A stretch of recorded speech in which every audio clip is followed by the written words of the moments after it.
Assalamualaikum warahmatullahi wabarakatuh. Pada kesempatan kali ini kami akan mempresentasikan karakteristik ABK Gifted dan karakteristik tunamajemuk beserta penanganan dalam dunia pendidikan, yang mana kami beranggotakan Nur Hidayani, Uswatun Komariah, Prayoga, dan Muhammad Nur Ilmi. Baiklah, langsung saja silahkan untuk menyimak. Baiklah, aku akan menjelaskan karakteristik ABK Gifted. Bahwa kita ketahui, ABK adalah singkatan dari anak berkebutuhan khusus. Terus, mengapa anak gifted dikatakan atau dikategorikan sebagai anak berkebutuhan khusus? Karena mereka berbeda dengan anak yang lainnya. Aku akan menjelaskan apa itu anak gifted. Istilah anak gifted dalam bahasa Indonesia digunakan untuk sebutan anak berbakat, anak luar biasa, dan untuk anak-anak jenius. Ormrod mendefinisikan bahwa keberbakatan sebagai kemampuan atau bakat yang sangat tinggi di satu atau lebih bidang, misalnya dalam bidang matematika, sains, menulis kreatif, seni atau musik. Selain itu, kalangan ahli anak berbakat sering membagi keberbakatan anak dalam tingkatan EQ, yaitu 1. 130 sampai 140 adalah moderate gifted. Yang kedua, 140 sampai 150 adalah highly gifted. Yang ketiga, di atas 150 dikatakan sebagai anak jenius. Anak gifted sebagai anak yang berbeda seringkali sulit menyesuaikan dirinya dengan lingkungannya, terutama pada teman sebayanya. Kesulitan ini sedikit banyak mempengaruhi perkembangan mereka secara pribadi. Tidak jarang, hal ini berakibat masalah psikologi yang sulit dihadapi tanpa dorongan dari lingkungannya, seperti pada keluarga dan sekolahnya. Berkaitan dengan anak gifted, aku punya sedikit cerita yang diambil dari beberapa sumber, yaitu pada tokoh Albert Einstein ketika hampir berusia 3 tahun, menyebabkan orang tuanya cemas karena dia tidak bicara di saat adik bayinya sudah ngoceh. Tetapi di kemudian hari terbukti bahwa dirinya orang yang luar biasa cerdas. Ketika duduk di kelas menengah, guru-guru membencinya karena beliau selalu mengajukan soal-soal sulit, sementara teman-temannya iri dengan kemampuan istimewanya. Hal itu menyebabkan beliau tidak betah. Lalu beliau berpura-pura sakit demi sepucuk surat dari dokter agar dia bisa keluar dari sekolahnya. Selanjutnya, untuk lebih mengenali anak gifted, kita harus mengetahui dan mengenali ciri-cirinya terlebih dahulu. Pertama, kemampuan inteligensi umum yang sangat tinggi biasanya ditunjukkan pada perolehan tes inteligensi, misalnya IQ di atas 130.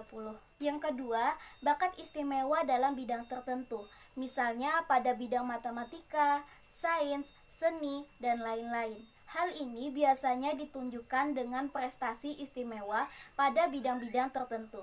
Yang ketiga adalah kreativitas yang tinggi, yaitu kemampuan untuk menemukan ide-ide baru. Yang keempat adalah kemampuan memimpin yang menonjol, yaitu kemampuan untuk mengarahkan dan mempengaruhi orang lain untuk bertindak sesuai dengan harapan kelompok. Yang kelima adalah prestasi-prestasi istimewa dalam bidang seni atau bidang lainnya, misalnya seni musik, drama, tari, lain-lain.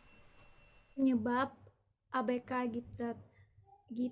Meskipun dalam literatur anak berbakat tidak secara disebutkan pandangan pakar tentang etiologi keberbakatan, namun faktor penyebab anak cerdas dan berbakat sebagaimana dalam Manyu Song 2011 ada ditinjau dari dua hal. Yang pertama adalah faktor genetik dan biologi lainnya.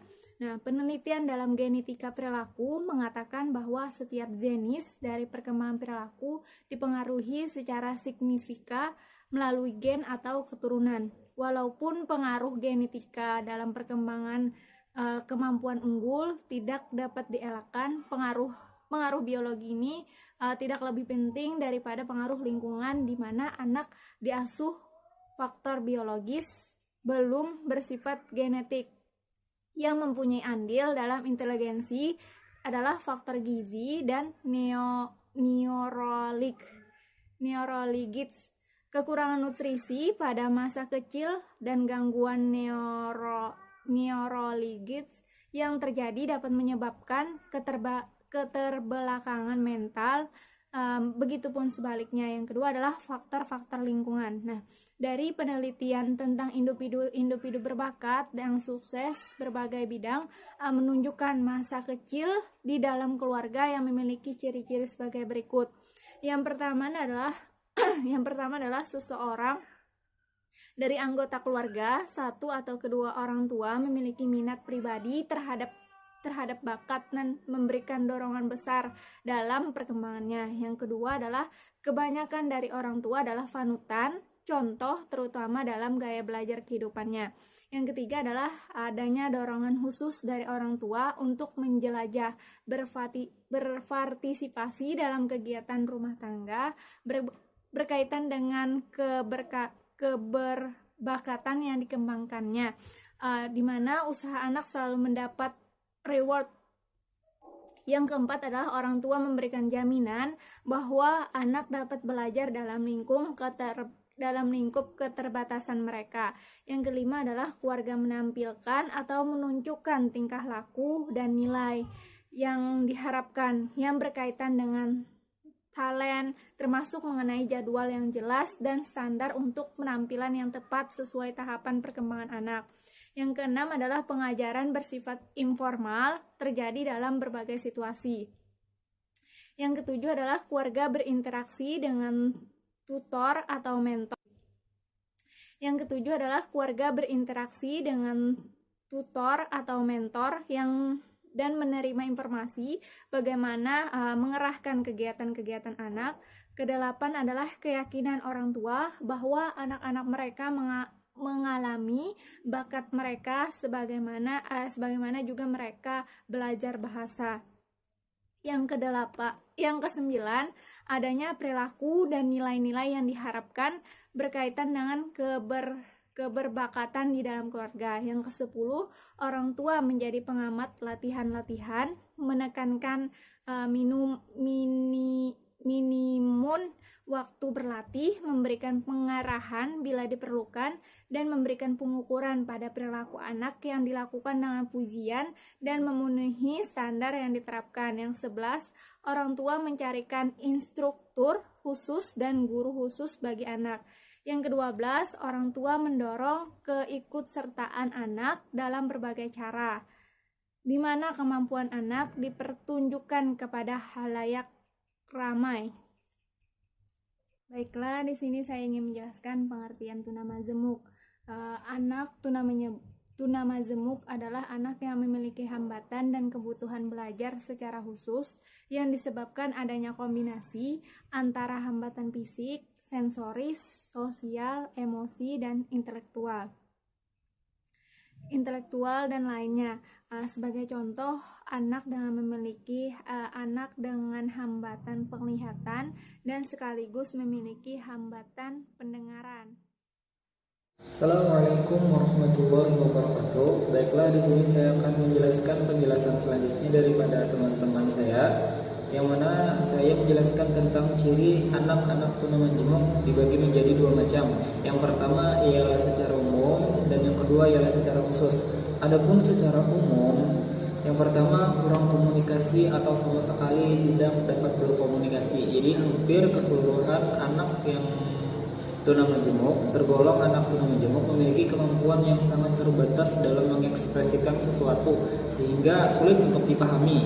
Jadi banyak di antara mereka yang tidak dapat memberikan respon. Jadi menyebabkan pelayanan pendidikan atau interaksi sosial menjadi sulit sekali terhadap mereka. Selanjutnya adalah perkembangan motorik dan fisiknya terlambat. Jadi keterlambatan itu mempengaruhi tunamajemuk di sini, anak-anak tunamajemuk. Jadi sebagian besar anak-anak tunamajemuk mempunyai keterbatasan mobilitas fisik. Selanjutnya ialah seringkali menunjukkan perilaku yang aneh, yang tidak bertujuan, yang tidak berfaedah istilahnya. Misalnya menggosok-gosokkan jarinya ke wajah, melukai diri, dan sebagainya. Karena seringnya terjadi ini sangat mengganggu pengajaran atau interaksi sosialnya. Selanjutnya ialah kurang dalam keterampilan menolong diri sendiri. Jadi seringkali mereka tidak mampu mengurus kebutuhan dasar mereka seperti makan, berpakaian dan lain-lain. Mereka itu sulit karena kurangnya keterampilan menolong diri sendiri mereka itu. Selanjutnya jarang berperilaku dan berinteraksi yang sifatnya konstruktif. Jadi secara umum anak-anak yang sehat dan anak-anak yang tergolong cacat senang dalam bermain dengan anak-anak yang lain, berinteraksi dengan orang dewasa, dan ada usaha mencari informasi mengenai dunia sekitarnya. Namun demikian, anak-anak yang tergolong anak tunamajemuk dampaknya sangat jauh dari dunia kenyataan dan tidak memperhatikan emosi manusia yang normal. Nah, itu jarang berperilaku dan berinteraksi yang sifatnya konstruktif. Selanjutnya ialah kecenderungan lupa akan keterampilan yang sudah dikuasai. Jadi mereka itu karena keterlambatan diri mereka, jadi mereka sangat sulit mencerna sesuatu yang mengakibatkan mereka kecenderungan mereka ya lupa akan keterampilan yang sudah mereka kuasai sendiri. Selanjutnya ialah memiliki masalah dalam menggranasikan keterampilan dari suatu situasi ke situasi lainnya. Itu sulit untuk mereka. Itu secara umum. Adapun secara khusus, mereka memiliki ketentuan lebih dari satu jenis. Jadi hambatannya ialah mereka memiliki kelainan lebih daripada satu jenis. Makanya disebut sebagai tunamajemuk. Yang kedua ialah ketidakkemampuan anak akan semakin parah atau semakin banyak bila tidak cepat mendapat bantuan. Jadi harus cepat dalam menangani anak-anak yang seperti ini. Selanjutnya ialah sulit untuk mengadakan evaluasi karena keragaman kegandaannya, karena banyaknya yang tadi. Selanjutnya membutuhkan instruksi atau pemberitahuan yang sangat terperinci. Jadi harus sangat terperinci untuk memberikan informasi kepada mereka sehingga mereka dapat mencernanya dengan baik. Selanjutnya tidak menyamaratakan pendidikan anak tunamajemuk yang satu dengan yang lain. Selanjutnya dibalik keterbatasan di atas, jadi ada kelebihan daripada keterbatasan yang mereka miliki. Pasti mereka memiliki ciri positif yang cukup banyak. Selanjutnya adalah penyebab tunamajemuk. Nah, jadi penyebab tunamajemuk ini dapat terjadi pada masa setelah kelahiran prematur, juga sering menyebabkan anak disabilitas, penyakit-penyakit AIDS, rubella, herpes, dan lain-lain. Juga dapat menjadi penyebab dari tunamajemuk. Jadi selain itu dapat juga terjadi tunamajemuk dikarenakan faktor. Nah, jadi ada faktornya. Yang pertama ialah faktor prenatal, terjadi sebelum kelahiran. Yang kedua ialah faktor natal, terjadi pada saat kelahiran, yang mana hal ini dapat terjadi karena kelahiran prematur, luka pada saat kelahiran, kekurangan oksigen, dan lain-lain. Selanjutnya faktor postnatal, terjadi setelah kelahiran, contohnya kecelakaan kendaraan, luka yang menyebabkan gangguan otak, jatuh, dan mendapatkan pukulan atau siksaan. Nah, jadi ini berpengaruh juga terhadap anak tunamajemuk yang mendapat pukulan dan siksaan. Itu akan berpengaruh kepada fisiknya. Adapun nutrisi yang salah, nah jadi ini penting bagi ibu-ibu yang hamil. Jadi anak tidak mendapat perawatan yang baik, kekurangan gizi, keracunan makanan, penyakit tertentu sehingga berpengaruh pada otak. Jadi pemberian nutrisi yang benar itu sangat dianjurkan, karena kalau pemberian nutrisi yang salah akan mendapatkan penyakit tertentu sehingga berpengaruh pada otak anak. Sekian, terima kasih yang dapat saya paparkan daripada pemateri. Assalamualaikum warahmatullahi wabarakatuh. Saya Muhammad Nur Ilmi ingin mempresentasikan pendampingan anak berkebutuhan khusus gifted. Ada berbagai macam cara untuk mendampingi anak berkebutuhan khusus gifted ini. Yang pertama, pendampingan model inklusi. Kedua, kelas khusus untuk anak berbakat. Ketiga, homeschooling. Keempat, pendidikan non formal di luar sekolah. Kelima, model cluster grafik. Adapun model pendampingan model inklusi, yaitu guru yang telah mendapatkan pelatihan khusus memberikan perhatian kepada anak berbakat supaya kebutuhan pendidikan khususnya terpenuhi. Layanan khusus ini juga terutama pemberian materi dan pengayaan. Dalam pendampingan model ini, anak berbakat sering dijadikan tutor untuk anak yang lainnya. Yang kedua itu ada kelas khusus untuk anak berbakat. Jadi untuk kelas khusus ini dalam pendampingan kelas khusus ini pendekatan individual lebih diprioritaskan daripada pendekatan klasikal. Jadi kelas khusus untuk anak berbakat ini dirancang menggunakan kurikulum yang khusus dan sistem evaluasi pembelajarannya pun juga harus sesuai dengan kebutuhan mereka. Terus yang ketiga ada homeschooling. Pendidikan non formal di luar sekolah. Pendidikan model homeschooling merupakan alternatif belajar selain sekolah. Orang tua atau tenaga ahli yang ditunjuk dapat membuat program khusus sesuai bakat istimewa anak yang bersangkutan. Jika pada suatu ketika anak sudah siap kembali sekolah, maka dia bisa dikembalikan ke sekolah kepada kelas tertentu yang cocok dengan tingkat perkembangannya. Jadi untuk kelas homeschooling ini, orang tua atau tenaga ahli bisa membuat program khusus untuk anaknya di rumah. Jadi setelah selesai di rumah, dia sudah siap untuk ke sekolah nantinya. Adapun yang keempat, model cluster cropping. Pendampingan model ini anak-anak berbakat dari semua tingkat kelas yang sama di satu sekolah dikelompokkan dalam satu kelas. Kelompok tersebut terdiri dari 5 atau 8 siswa berbakat pada umumnya. Satu grup belajar bersamaan anak lain dari berbagai tingkat kemampuan. Terus yang terakhir ada menggunakan cara percepatan sekolah akselerasi. Percepatan pendidikan anak dengan meloncatkan mereka pada kelas yang lebih tinggi. Artinya anak yang berbakat ini sering bosan dengan kelas yang itu.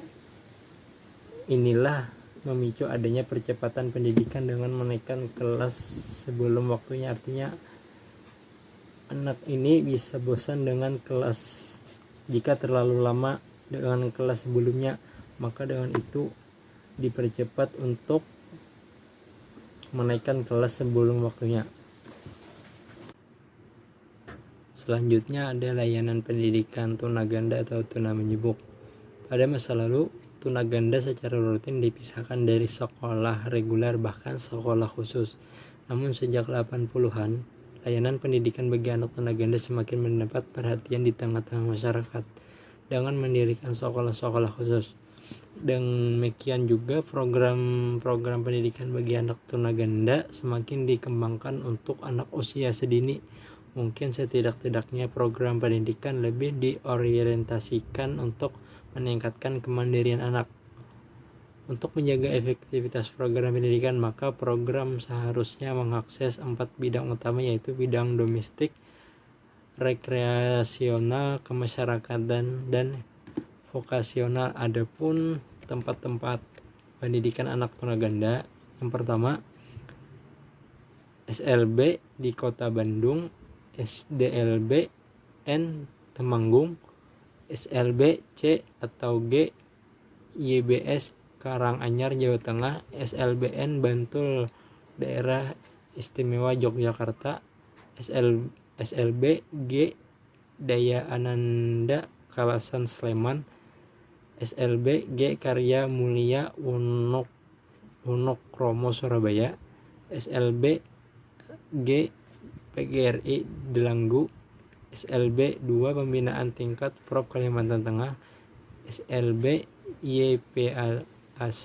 Cabang Manado Sulawesi Utara, SDLB Minas Sate Pangkep Sulawesi Selatan, SLBG Rawinala Jakarta, SLBN Metro Lampung.